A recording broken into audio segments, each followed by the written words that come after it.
Okay, the camera you're watching this on is the one that I normally use, and clearly I usually have some better lighting than this. Just turn one light on. But the battery in my mobile phone has now burnt out twice within 6 months because I'm charging it and using it for camera work at the same time, and it just overheats the battery and progressively gets worse until it can only take 3 2-minute videos and then craps out. So I got that, and let's see what the quality is unlike that. We'll see. It might get smashed by the tool post locking lever there, mightn't it? So this is the final bearing block, and hopefully I'll be able to record all of this one, but you never know. So we'll get the VFD running. We'll just wind the bearings a little bit and stick some oil into the bearings.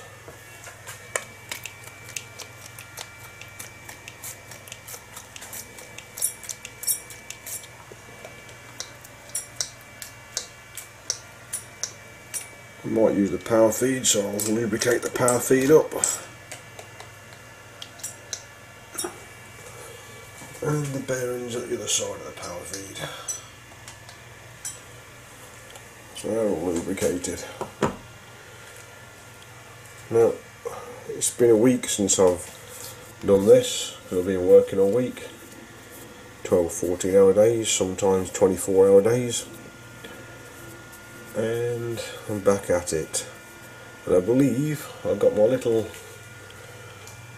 1mm boring bar in here, which allows me to get into that little 4mm hole that I've drilled there, and I believe I set it all up as well, so I can't be sure on that. Yep, pretty certain I set it all up onto centre height. So what I'm going to do is I'm just going to true that hole up perfectly, because I mean I dialed it in, and as you can see it's pretty well dialed in, but I'm going to bore it out by around about 10 thou into a depth of around about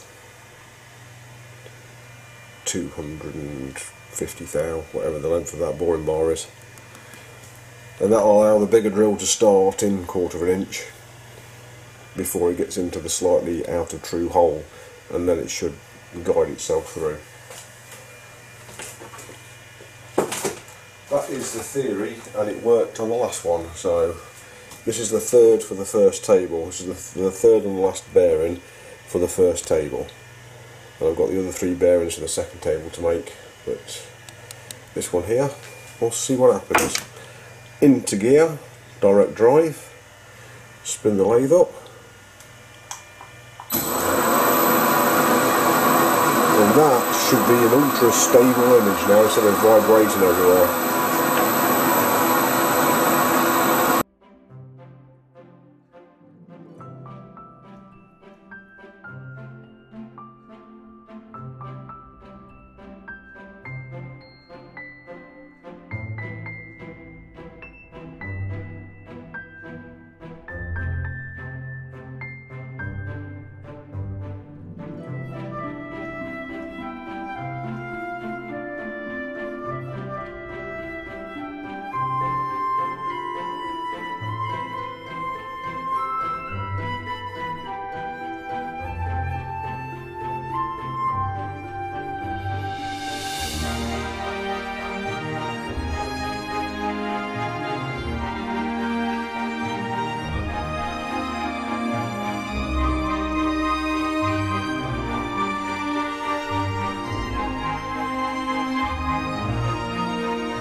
should have squared up the hole. I don't know whether it did or not. We'll soon find out when I put a drill through it. So we'll have a little boring bar out and a drill, which is drilling, but as you can see you haven't moved. Usually you'd move with a tailstock, now you're not. So try and do this without getting oil all over the camera.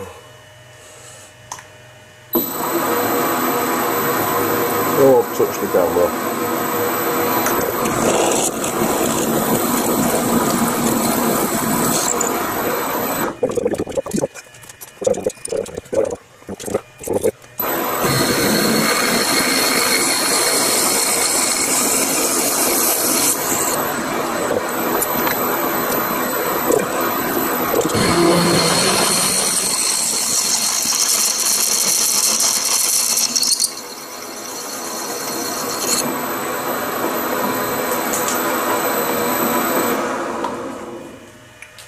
Drilling after a hole's clocked up inside the forge has never been so easy as that.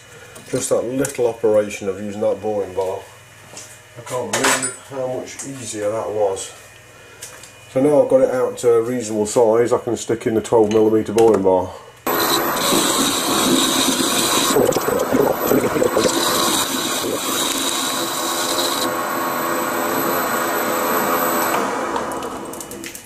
So it's pretty pointless showing you that because you can't see a lot. I'll try and reposition you. So we're a bit further away from the action now, and I'm using my piece of cardboard around about here. And I think, yeah, you can see in there now just about. Okay.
Not sure this high-speed steel is doing what I want it to do.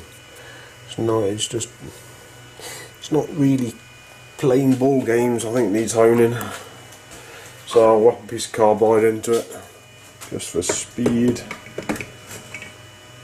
I've got a piece of carbide I can put in there. Yeah, this should do it. I'll just notch you, it's alright. So this is a unused edge tool.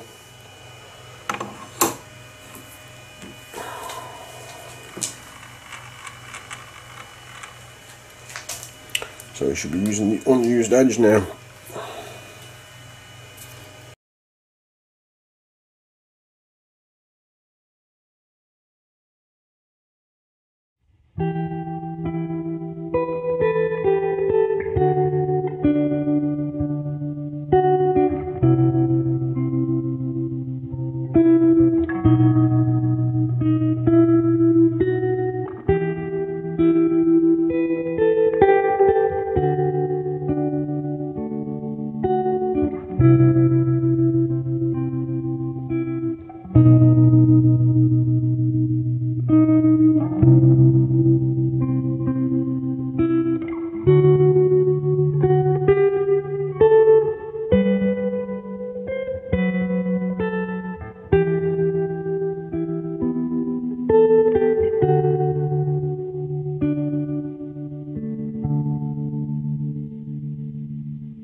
Flat enough.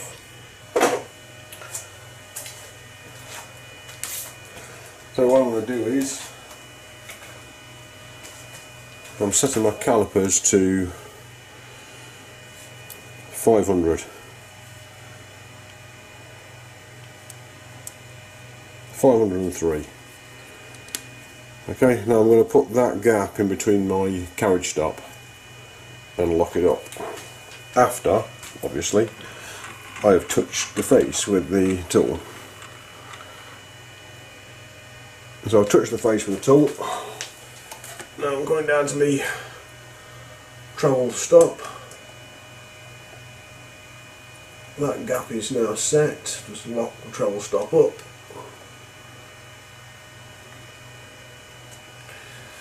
Now I shan't be able to go any deeper than that, fingers crossed.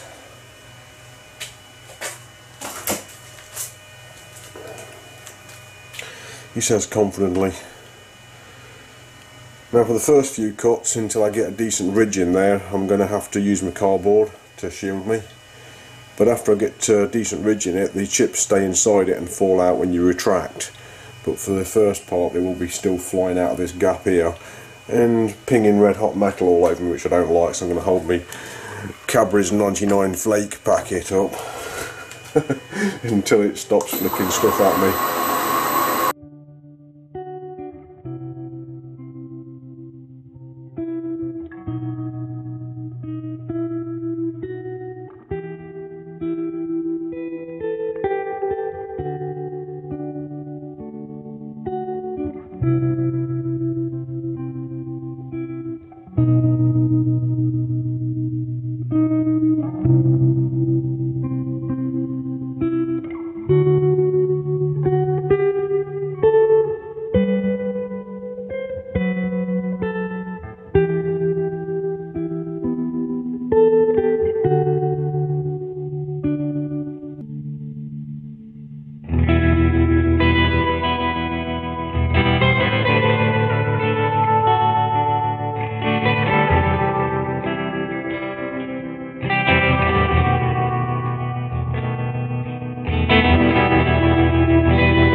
1580 I think we're looking for.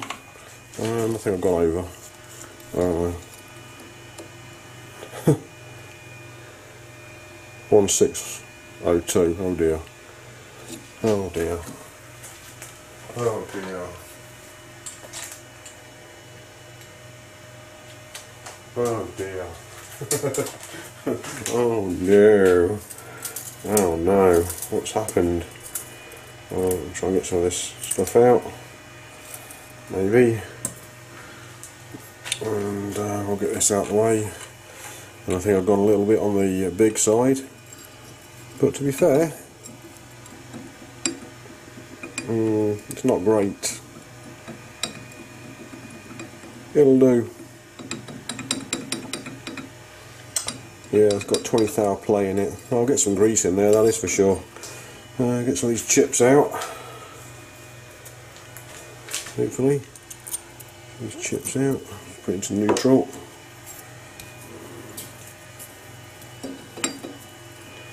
And we are subsurface. So yeah, I'm just going to do a facing pass on the surface now, and well, I wanted a better surface on that, but that will have to do. Alright. So we're set to 0. I'll probably take another 2 or 3 thou out of the leads in the flop.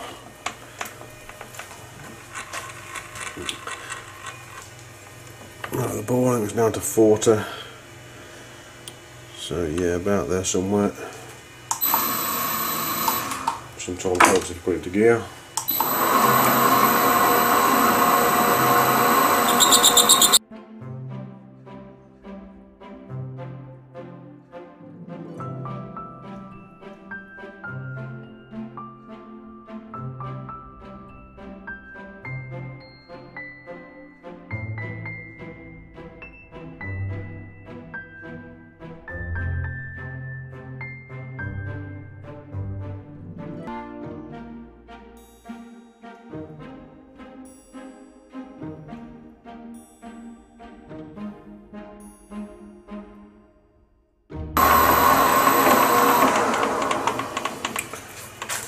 I literally took about 5 thou or less off the face. I wasn't really bothered about exactly how much I took off. That was an awfully long chip that came off, and that should have given me a nice thrust face ish. Yeah, there's a few lines in it which will hold grease, that's good. And now the surface of that outside should be nice, yep. Because I took about another 3 thou off of that. And now that should be the dog's doodle. Certainly looks it.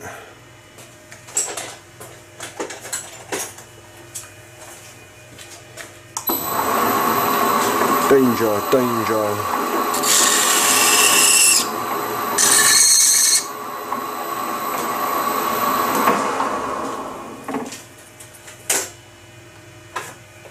Danger, Will Robinson, danger, Will Robinson.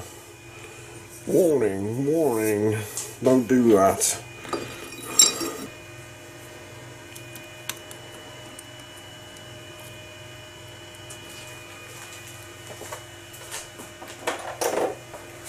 Clearly these threads have got a bit of a burr on them because I've just faced over them. And that is tight. Does she work? Of course she does. Oh yeah. Yeah. Job done. So this is the last task that I've got to do to the welding table to make it fully functional. i.e. doesn't need any... well, no, it's not the last function. This is the second but last function that I've got to do on the welding table, which is weld these on. Then when these are welded on, I'll need to attach them, and I have no pins yet. I could just put 8mm bolts through them, but I'm going to make the pins now as well. Right, so you can probably see I've hacksawed the end off. So we've got some kind of zoom to that.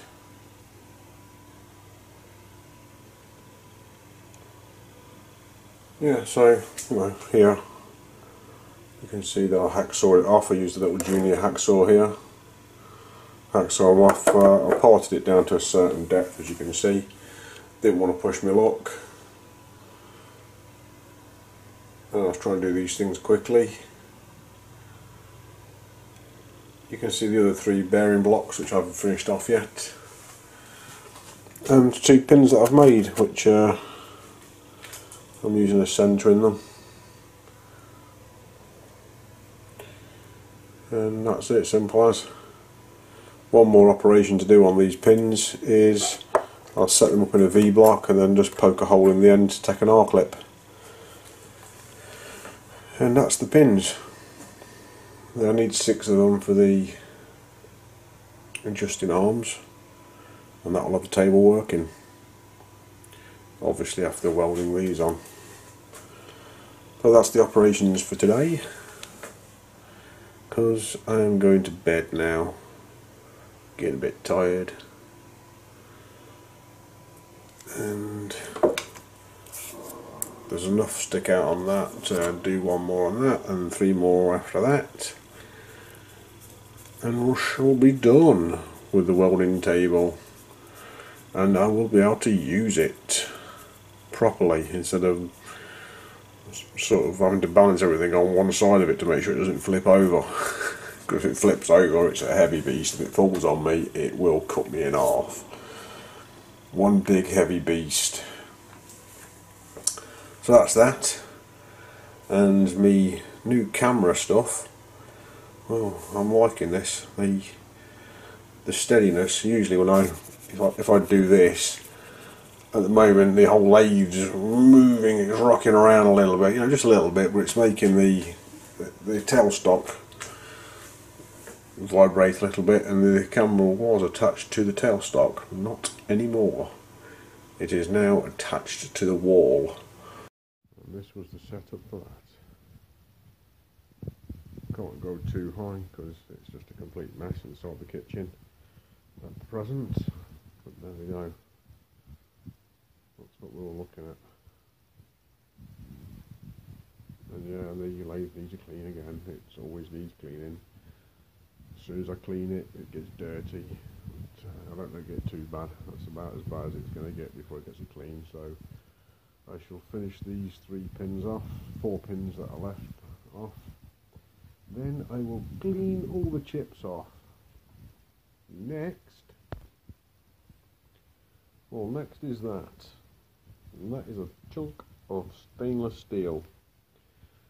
Some of you may know what stainless it is by the colour on the end of it. 2621. And I got that lump off of eBay. It was a drop off of some job. And apparently, I've read up the specs on this stainless steel. It is used in the mining industry for drill heads. I suspect this is what they attach the diamond tipped drill head to. This is the tool end. You'll clip the tool holder into that with carbide or high speed steel. This will be like a tool holder, I should imagine, in mining.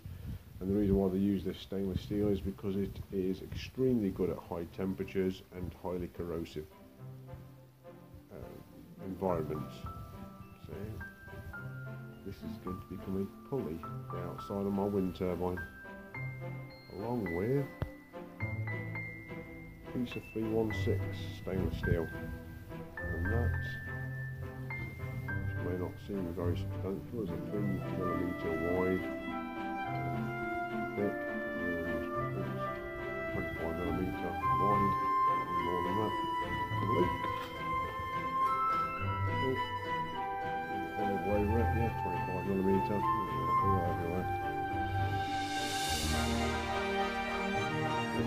I'm going to bend that to fully brackets.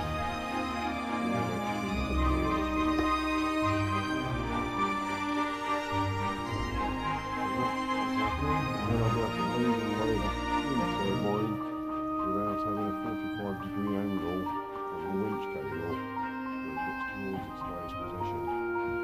At which point I don't lift it to its highest position because something's going to break as it's pulling going sideways as I like pulling upwards. That's that.